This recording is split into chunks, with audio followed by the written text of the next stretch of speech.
The success in Facebook and other social media is due to the fear of being alone and being rejected. The internet has created a double life, two parallel universes, online and offline, each one of them with its own characteristics, but similar to the Platonic metaphysical proposal. In online life, the capacity of listening, negotiating, and cohabiting with other human beings is solved, because there is no need to negotiate. You just have to click some buttons and that's it.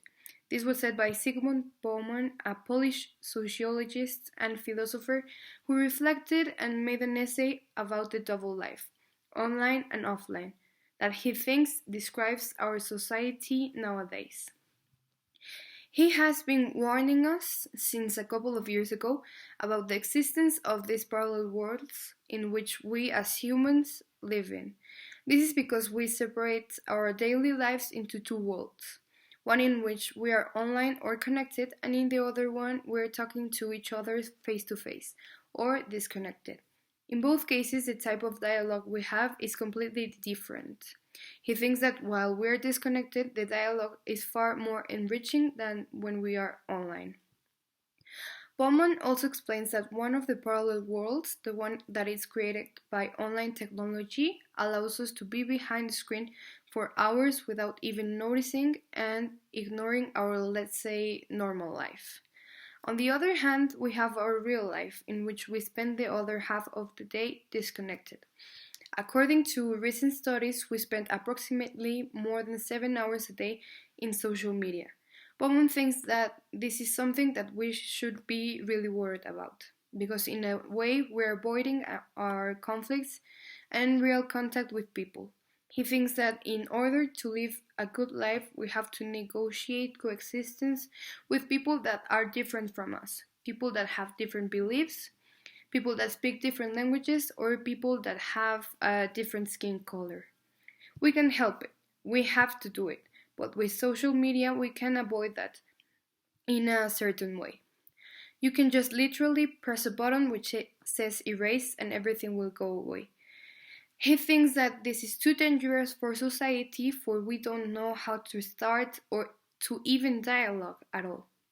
It has been proved that the new generations struggle with long-term attention, and they also struggle with comprehension. This also leads to difficulties in dialogue, which is important for the offline life. Besides that, I think as someone of the new generation, not all is bad. We have abilities and knowledge that are very useful for this world in which we live in. Personally, I'm sick of hearing that social media is bad and just bad. There are lots of benefits in them, but if you don't want to see them, you won't. It has opened new doors to them, even though yes, there are some downsides, which I think Bauman embodies perfectly in his essay, even though he missed the good side of social media. Another of the dangers that Bauman considers the online world has to society is that the internet gives us the possibility to relate with people. Even relating with them, you can add or erase a friend without any consequences. You can control the people you relate to, and this is not how it is in real life. But in a way, it makes it easier for us to make friendships in that way, and this solves one of our biggest fears, being alone. It is way more difficult to be rejected in social media. We all want followers, we all want friends. So we hide behind a profile and make friends which in real life probably won't be our friends. And in a certain way we feel like we belong. Then we close the computer, we turn off our phones, and our lives are just as miserable as they were before we opened Instagram or Facebook.